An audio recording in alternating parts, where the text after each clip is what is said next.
चलिए dear students, तो हम लोग जो है सॉल्यूशन चैप्टर के अंदर एक टॉपिक डिस्कस करते हैं। नेक्स्ट टॉपिक अपना जो है वो है सॉल्युबिलिटी। क्योंकि हम लोग इस टॉपिक को सॉल्युबिलिटी जो पॉइंट है इसको हम लोग 11th में डिस्कस कर चुके हैं, लेकिन फिर भी सॉल्यूशन चैप्टर में अपना आया है। तो सॉल्युबिलिटी होती क्या है?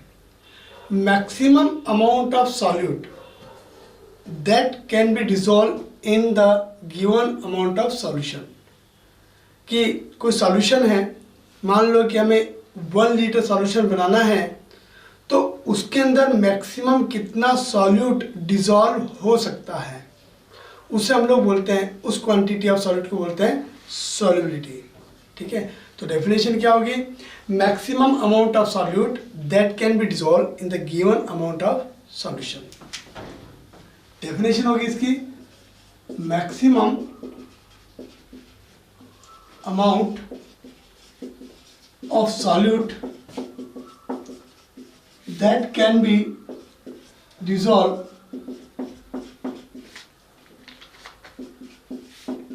in given amount of solution। Amount मतलब क्वांटिटी बोल सकते हैं, अमाउंट मतलब क्वांटिटी, मास बोल सकते हैं, है ना। तो इसी क्या कहते हैं हम लोग, सॉल्युबिलिटी कहते हैं। और अपने यहाँ पर 12th क्लास के सिलेबस में यहाँ पर लिक्विड सॉल्यूशन की बात की है। लिक्विड सॉल्यूशन दैट मीन्स हमें सॉल्वेंट जो है लिक्विड लेना है, ठीक है, इसके अंदर सॉलिड को डिसॉल्व करना है, ठीक है, और इसी के अंदर हमें गैस की बात करना है। ये 2 पॉइंट हम लोग यहाँ डिस्कस करेंगे कि सॉलिड को आपको डिसॉल्व करना है तो सॉल्युबिलिटी के ऊपर क्या इफेक्ट होगा, क्या सारे सॉलिड जो है डिसॉल्व हो जाते हैं, है ना, ऐसा। और सेकंड वन कि गैस की सॉल्युबिलिटी किसके अंदर, लिक्विड के अंदर, वो हमें डिस्कस करना है। ठीक है, तो हम लोग लेते हैं solubility of solid in liquid. लेते हैं नेक्स्ट पॉइंट इसी के अंदर,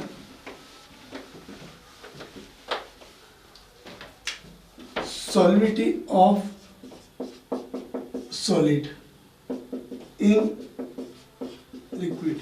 तो इसमें पहला पॉइंट आता है, जो फैक्टर है वो है nature of solvent and solute। अगर सॉल्वेंट वाटर है, स्ट्रक्चर देखोगे आप तो वाटर जो होता है वो पोलर सॉल्वेंट है, partial positive partial negative charge.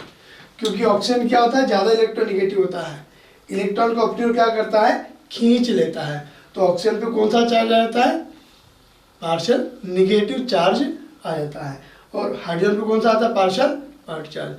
तो वाटर क्या हुआ आपका, पोलर सॉल्वेंट हुआ। कैसा हुआ, पोलर सॉल्वेंट। नेचर मतलब पोलर है कि वो नॉन पोलर है। इस पोलर सॉल्वेंट के अंदर अगर आप NaCl जो कि आयनिक सब्सटेंस है, इसके ऊपर चार्ज है, इसके ऊपर चार्ज है, तो NaCl जो नमक होता है वो पानी में डिसॉल्व रहता है। आयनिक सब्सटेंस वाटर में या पोलर सॉल्वेंट के अंदर सॉल्युबल होते हैं। ठीक, पहला। अगर आप इसी के अंदर ग्लूकोज लोगे, अगर पानी में ग्लूकोज को डिसॉल्व करोगे C6H12O6, तो ग्लूकोज के अंदर भी partial positive partial negative charge होते हैं। तो वो सॉलिड भी क्या है, CHO COH कितनी बार लेना पर, 4 बार, और एक CH2OH। कुल 6 कार्बन है, एक यहाँ पर है और 4 कार्बन यहाँ पर है, और एक और यहाँ पर है, तो 1 और 4, 5 और 1, 6। तो ग्लूकोज के अंदर OH बॉन्ड्स प्रेजेंट होते हैं, OH जो हाइड्रोक्सी ग्रुप होता है, ठीक है। इस कारण से ग्लूकोज भी क्या पोलर है, ठीक है। तो NaCl आयनिक है, ग्लूकोज पोलर है, ये दोनों सब्सटेंस जो है वाटर में सॉल्युबल हैं। तो यहाँ पर ठीक है, पहला अगर मैं वाटर के अंदर नेफ्थलीन की बात करूँगा, क्या नेफ्थलीन जो कि नॉन पोलर है, क्या वो वाटर के अंदर सॉल्युबल है? तो ये वाटर में इनसॉल्युबल है, क्योंकि ये क्या है, नॉन पोलर है। इसके ऊपर चार्जेस नहीं है, इसके मॉलिक्यूल को ये अट्रैक्ट नहीं करेगा।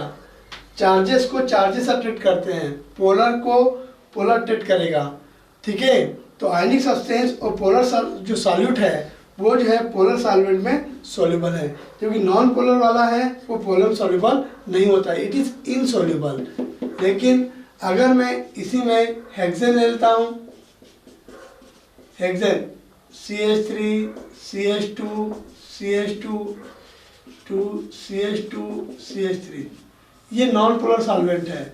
तो नेफ्थलीन इसके अंदर इजीली सॉल्युबल है। नेफ्थलीन जो है वो हेक्सेन में, बेंजीन ले लीजिए आप लोग, बेंजीन में नॉन पोलर सॉल्वेंट है, इसके अंदर नेफ्थलीन क्या है, सॉल्युबल है। तो यहाँ पर एक सेंटेंस आता है लाइक डिसॉल्व लाइक। नेचर मतलब सॉल्वेंट कैसा है, पोलर है नॉन पोलर है, सॉल्यूट कैसा है, पोलर है नॉन पोलर है आयनिक है, उसके बेसिस पर हम लोग जो है सॉल्युबिलिटी को मेजर कर सकते हैं।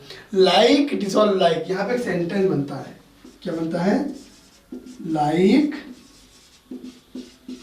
Dissolve like. लाइक मतलब पोलर को पोलर डिसॉल्व करेगा, नॉन पोलर को नॉन पोलर डिसॉल्व करेगा। That is the factor that affect the solubility. अगर पोलर में पोलर को डिसॉल्व करोगे सॉल्युबिलिटी क्या होगी, इसकी ज़्यादा होगी। अगर नॉन पोलर को पोलर में करोगे तो सॉल्युबिलिटी नहीं होगी, इट इज इनसॉल्युबल। लेकिन नॉन पोलर को नॉन पोलर सॉल्वेंट में, ये ऐसे सॉल्वेंट है जिनमें चार्जेस नहीं है, ठीक है, partial positive partial negative charges नहीं है, तो नॉन पोलर में नॉन पोलर सॉल्युबल होता है।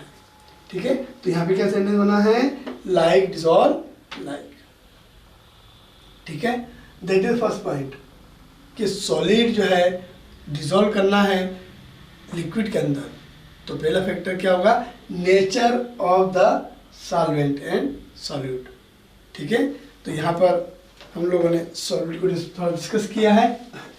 इसी में हम थोड़ा आगे चलते हैं, इफेक्ट ऑफ टेम्परेचर। ठीक है, इफेक्ट ऑफ टेम्परेचर।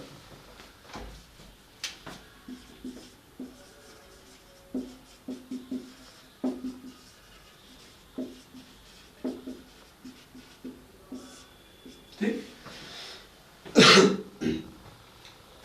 कोई सा भी सॉल्यूट है, आप उसको डिसॉल्व कर रहे हो, डिसॉल्व कर रहे हो तो क्या होगा, सॉल्यूशन बनता जाएगा। सॉल्यूट को डिसॉल्व करोगे तो वो और डिसॉल्व होता जाएगा। ठीक है, आपने सॉल्वेंट लिया है,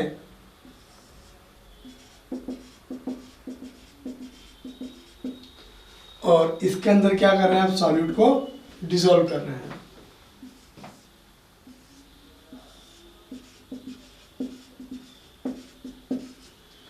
सॉल्यूट डिसॉल्व कर रहे हैं, है ना, हो रहा है। एक कंडीशन ऐसी आएगी कि उसमें और ज़्यादा सॉल्यूट डिसॉल्व नहीं होगा, उसे बोलते हैं सेचुरेटेड सॉल्यूशन। क्या कहते हैं उसको, सेचुरेटेड सॉल्यूशन।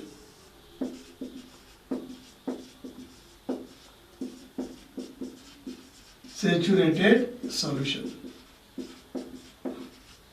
ठीक, चलिए, और अगर और ज़्यादा डिसॉल्व कर देंगे आप तो उसमें और ज़्यादा डिसॉल्व नहीं होगा, वो सॉल्यूट नीचे बैठ जाएगा। जैसे चाशनी होती है, चाशनी कढ़ाई के अंदर होती है, लेकिन शक्कर क्या होती है, वहाँ पर साइडों में जमी हुई होती है। ठीक है, बात समझ आ रही ना, तो वहाँ पर शक्कर जो है एक लिमिटेड अमाउंट में डिसॉल्व होती है। अगर एक्स्ट्रा डालोगे तो फिर वो क्या होगी, नीचे पेंदे में बैठी रहेगी, साइड में जमी हुई रहेगी। तो इसे बोलते हैं प्रेसिपिटेट।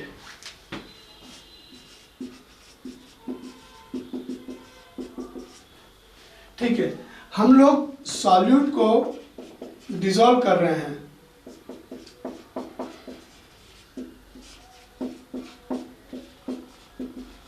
ठीक है, यहाँ पर क्या होता है कि अब यहाँ पर हीट की बात आती है, क्योंकि हम लोग टेम्परेचर की बात कर रहे हैं।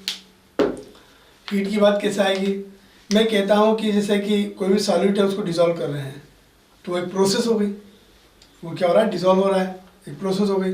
तो अब दो केस हो सकते हैं, या तो हीट बाहर निकल जाए, इवॉल्व हो जाए, प्रोसीजर क्या हो जाए, वो एक्सोथर्मिक हो जाए या इंडोथर्मिक हो जाए। तो आप कहेंगे सर ऐसा कैसे होगा? तो मैं बताता हूँ आपको। NaCl है, आयनिक सब्सटेंस है, आयन को ब्रेक करने के लिए क्या होगा, एनर्जी देना पड़ेगी। ये आयन बन गए, पानी के अंदर चले गए, ये क्या होगा, ये पानी वाटर मॉलिक्यूल से घिर जाएगा। कौन? Na+। कैसे घिर जाएगा? ये Na+ है, ये वाटर मॉलिक्यूल है, प्लस के पास क्या होगा, माइनस, प्लस के पास क्या होगा, माइनस, प्लस के पास क्या होगा, माइनस। क्यों? क्योंकि वाटर पोलर सॉल्वेंट है, उसमें पॉजिटिव और नेगेटिव दो एंड होते हैं। तो ये क्या हो गया, इस टाइप से क्या हो गया, ये पूरा इससे सराउंडेड हो गया। इसे बोलते हैं सॉल्वेशन ऑफ आयन। सॉल्वेंट से आयन का घिर जाना उसे बोलते हैं सॉल्वेशन।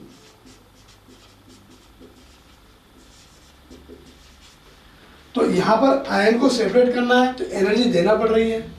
आयन क्या हो रहा है, वाटर मॉलिक्यूल से घिर रहे हैं, वाटर मॉलिक्यूल को क्या कर रहा है, घेर रहा है, तो यहाँ क्या होगी, एनर्जी रिलीज होती है। कहीं एनर्जी सप्लाई हो रही है, कहीं एनर्जी रिलीज हो रही है। सब्सटेंस का डिसॉल्व होना डिसॉल्यूशन कहलाता है, सॉल्यूशन का बनना, सॉल्यूट को डिसॉल्व कर रहे हैं, डिसॉल्यूशन कहलाता है। तो यहाँ पर सॉल्यूट को डिसॉल्व कर रहे हैं, डिसॉल्यूशन। ये प्रोसीजर या तो एक्सोथर्मिक हो सकती है या इंडोथर्मिक हो सकती है। ठीक है, मान लो यहाँ पर कुछ सब्सटेंस डिसॉल्व हो रहा है, ऊपर का सॉल्यूशन के साथ सेचुरेटेड है, नीचे क्या हो रहा है, सॉलिड रखा हुआ है, एक्स्ट्रा पड़ा हुआ है, तो कुछ डिसॉल्व होगा, कुछ क्या होगा, डिपोजिट होगा। तो यहाँ पे क्या हो जाएगा, इक्विलिब्रियम बन जाएगा। क्या बन जाएगा, इक्विलिब्रियम। जितना डिसॉल्व होगा उतना ही डिपोजिट। हमने पढ़ा 11th क्लास में इक्विलिब्रियम। तो यहाँ पर अगर मान लो ये जो प्रोसीजर है ये इक्विलिब्रियम में है और ये क्या है, एक्सोथर्मिक है, ये क्या है, एक्सोथर्मिक है, तो ये क्या हो जाएगी, इंडोथर्मिक हो जाएगी। ठीक है, अब यहाँ पर चूंकि सॉल्यूशन ऊपर वाला जो है वो सेचुरेटेड है, नीचे सॉल्यूट एक्स्ट्रा पड़ा हुआ है। अब मैं यहाँ पर हीट टेम्परेचर बढ़ाने की बात करता हूँ, तो क्या और डिसॉल्व होगा या कुछ और डिपोजिट हो जाएगा, नीचे प्रेसिपिटेट हो जाएगा। दो केस है, या तो डिसॉल्व हो जाए या प्रेसिपिटेट बन जाए। तो हम लोग यहाँ पर क्या करेंगे, मान लेते हैं, एक प्रोसीजर लेते हैं कि डिसॉल्व हो रहा है सॉल्यूट और यहाँ पे हीट क्या हो रही है, रिलीज हो रही है। ये प्रोसीजर एक्सोथर्मिक है और ये प्रोसीजर क्या होगी, अपनी इंडोथर्मिक हो गई। ठीक है, तो यहाँ पर ली शीतलीय प्रिंसिपल का यूज करेंगे। वो कहता है कि अगर टेम्परेचर, प्रेशर, कंसंट्रेशन चेंज कर देते हैं आप, तो इक्विलिब्रियम उसका अपोज करता है। अगर आप टेम्परेचर बढ़ा रहे हो तो इक्विलिब्रियम टेम्परेचर को कम करने की कोशिश करता है। ये ली शीतलीय प्रिंसिपल बोलता है। क्या कहता है कि इक्विलिब्रियम को अफेक्ट करने वाले किसी एक फैक्टर को चेंज कर दें तो इक्विलिब्रियम चेंज हो जाता है और वह एक्सटर्नल चेंज का अपोज करता है। मान लेते हैं डिसोल्यूशन, सॉल्यूट को डिसॉल्व कर रहे हैं, ये प्रोसीजर एक्सोथर्मिक है। ठीक, तो ये वाली क्या होगी, इंडोथर्मिक होगी। राइट, अब मान लो नियर इक्विलिब्रियम हमने यहाँ पे टेम्परेचर बढ़ा दिया। इफ वी इंक्रीज टेम्परेचर, तो इक्विलिब्रियम क्या करेगा, अपोज करेगा। आप टेम्परेचर बढ़ा रहे हो, वो टेम्परेचर का अपोज करेगा, वो टेम्परेचर कम करेगा, प्रोसीजर क्या होगी, इंडोथर्मिक हो जाएगी। ये क्या है, एक्सोथर्मिक, तो ये क्या हो जाएगी, इंडोथर्मिक। सॉल्यूशन से क्या होगा, सॉल्यूट अलग हो जाएगा, सॉल्यूशन से सॉल्यूट क्या होगा, अलग हो जाएगा, सॉल्युबिलिटी कम हो जाएगी। For that kind of substance, अगर डिसोल्यूशन एक्सोथर्मिक है, इफ डिसोल्यूशन इज एक्सोथर्मिक, और हमने टेम्परेचर क्या कर बढ़ा दिया, ये एक्सोथर्मिक है, टेम्परेचर बढ़ा दिया, लीस्ट इसलिए कहता है इक्विलिब्रियम एक्सटर्नल चेंज का अपोज करता है। वो टेम्परेचर आप बढ़ा रहे हो, वो टेम्परेचर कम करेगा, तो उससे इंडोथर्मिक हो जाएगी। इंडोथर्मिक किधर है, इधर है। सॉल्यूशन से सॉल्यूट अलग हो जाएगा, सॉल्युबिलिटी कम हो जाएगी। ठीक, टेम्परेचर इस केस के लिए कीप इन माइंड, इस केस के लिए अगर टेम्परेचर बढ़ाते हैं तो सॉल्युबिलिटी क्या होगी, कम हो जाएगी। अगर एक्सोथर्मिक है तो इंडोथर्मिक को आप समझ सकते हैं। अगर मैं टेम्परेचर कम करूंगा, इक्वल अपोज करेगा, मैं टेम्परेचर कम कर रहा हूं, ये टेम्परेचर बढ़ाएगा, टेम्परेचर किधर बढ़ेगा, इधर। क्यों, क्योंकि ये एक्सोथर्मिक है, इधर जाएगा इक्विलिब्रियम से क्या होगा, सॉल्यूट और डिसॉल्व हो जाएगा। बस समझ आ रही, that is the effect of temperature at the solubility of solid in liquid. ठीक है, तो यहाँ पर सेकंड फैक्टर अपना टेम्परेचर का है। और अगर प्रेशर की बात करते हैं, इफेक्ट ऑफ प्रेशर, तो सॉल्यूशन के ऊपर प्रेशर का इफेक्ट नहीं होता है, क्योंकि जो सॉल्यूशन है और सॉल्यूट है वो कंप्रेसिबल नहीं है, कंप्रेस नहीं होते हैं। तो इफेक्ट ऑफ प्रेशर की बात करें तो नेग्लाइजेबल इफेक्ट होता है, उसको हम डिस्कस नहीं करेंगे। ठीक, तो effect of temperature and nature of solute and solute is the factor on factor which affect the solubility of solid in liquid. ठीक है, चलिए तो हम अगले पॉइंट में हम डिस्कस करेंगे solubility of gas in liquid. Okay, चलिए।